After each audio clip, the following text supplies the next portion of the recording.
Ito sa kanto na nga kinuha eh. Oh.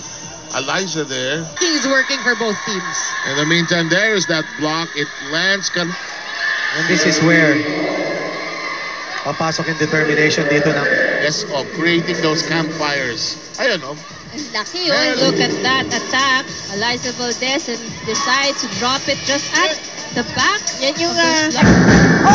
Tama ka dyan. Go to Valdez. And si Gisela, I really thought, kasi mas malapit si Valdez, really just finding that hole behind the blockers. You can see, she really... Hindi masunurin yung bata, ano ah. Hit!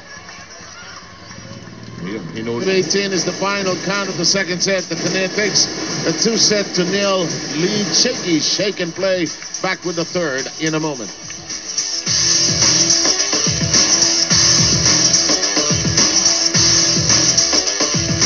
Talon si Eliza na pumipigil sa kanya sa area, no? Nag-straddle. Tapos, Ultra Fast Spike, Ultra Fast LTE for a happy family. You know, Eliza, check out this Ultra Fast Spike, Ultra Fast LTE for a happy family. Part 4 of the course. Care of Eliza Valdez, and this ultra fast spike is brought to you by PLDT Home Ultra. The ultra fast attack from Eliza Valdez, and this ultra fast spike is brought to you by PLDT Home Ultra. Yeah, and credit Giselle Tan For that, this ultra fast. Oh, take us through this Ultra Fast Spike. Yeah. You know, hindi alam, ano? Spike Ultra Fast LTE for a happy family. PLDT Home Ultra. bench. Ultra Fast Spike, Ultra Fast LTE for a happy family. Pagka pwedeng setter o libero. Pwede.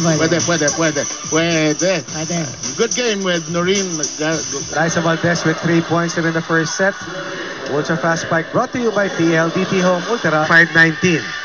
Giselle Tan has connected with Eliza Valdez time and again. And so far, it has been an Ateneo show dito sa first set.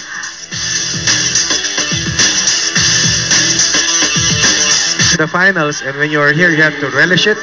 You have to embrace it. This Ultra Fast all power. Makikita mo para kay Eliza. Mula sa likuran. Now, what else is new when Eliza Valdez and works her With the presence of Valdez. Point. Kanina pa siya nakakapuntos doon. Look at this. As she grew older. Watch this. You know,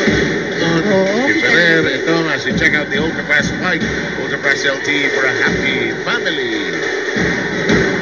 Look at that. From the back, she saw that. And let's take a look at the play before we had the timeout. Hello. Good adjustment made by Valdez. Full approach, full swing, last minute drops it. At yung depensa ng Philippine Army, no, that last rally, Bata pa yan, alam ko na laro niyan. and this ultra fast spike is brought to you by PLDT Home Ultra. Yeah, that's right. Pwede pa namang mangat eh. And this once again, there you go. No one there for the second ball. Philippine Army, they should really take care of their coverage partner. And this is our shake and play. That was a block touch from Remy Palma, and no coverage once again para dito sa Philippine Army. And that seals it for... So what must now, the Lady Troopers do?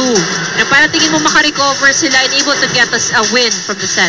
Well, I think it's really focused on the game partner because mula nung umpisa pa lang, mula nung first set, I think ang nagiging problema is the coverage. Because they were, ang daming times they were able to put up the first ball. Pero walang nagpa-follow up dun sa second ball. Obviously, kasi dahil malalakas pumalo ang, hindi niya alam, nag-pray lang pala si Eliza. Sana kunin mo, Liz. I think